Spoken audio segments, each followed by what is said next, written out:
Hello guys! Panibagong araw, panibagong vlog at ngayon nga guys isamahan niyo ako ngayon sa Sablayan Town Market at maaga pa lang guys ay nandito na nga ako. Ito po ay around 7:15 at pumunta ako dito sa area na to kasi nga nabalitaan ko na every Thursday hanggang Sunday ay may tiyanggian dito sa magilid ng tulay ng hanging bridge dito sa papunta sa Sitio Tabok.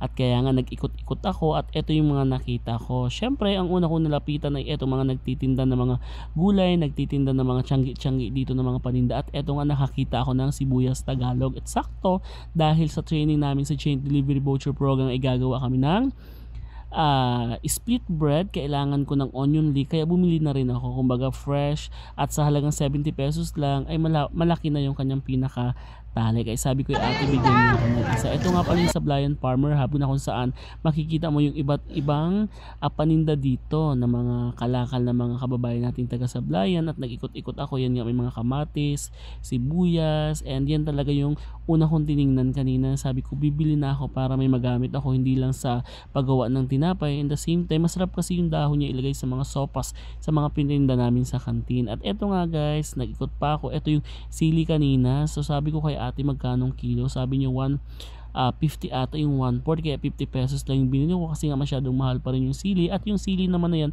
ay gagamitin ko. At eto nga guys, naglakad ulit ako dito sa gilid ng palengke at eto naman yung mga nagtitinda ng kakanin dito. Ayan, ang daming mabibiling kakanin at meron niya akong nadaanan sa area na to. Yan malapit sa tindahan nila Bulagay po yung nagtitinda ng itlog na maalat. So tinanong ko kay ate kung magkano yung itlog. So sabi niya 15 daw kapag walang basag at 10 naman kapag may basag. At tumingin nga ako kung mukhang sariwa yung itlog. Kumbaga bihira ka lang kasi makakakita nagtitinda ng ganito guys dito. Hindi naman ito araw-araw. Kumbaga minsan lang kapag may mga available lang silang supply. Tsaka pag tumungtong na yung alas 8 maybe mabilis maubos yung mga paninda. And eto guys, nag-umpisa na rin yung training dito sa classroom.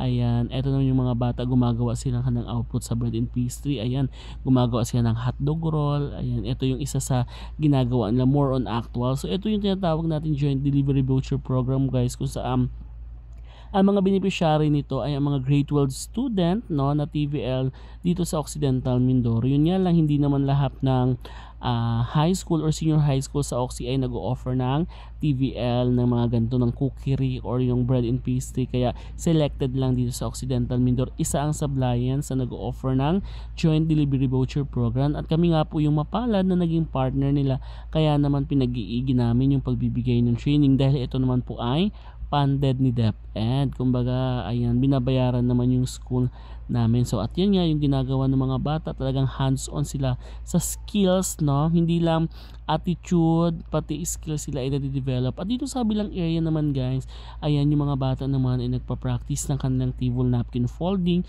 at yung iba naman ay gumagawa nitong setup, no? Yung tinatawag nating setup in providing restaurant services. Ito yung mga Russian setup, which is ito naman yung part pa din ng training ng mga bata sa joint delivery voucher program is yung ma-enhance yung mga bata when it comes sa providing restaurant services, room services to the guests, yung mga, at dahil nga dalawang qualification yung gumagana dito sa area ko, nag-FBS, at dito sa bilang area naman ay gumagawa sila ng bread and pastry output. Eto nga yung mga kipay bread nila and yan yung mga output nila guys. So anyway guys, hanggang dito na lang muna.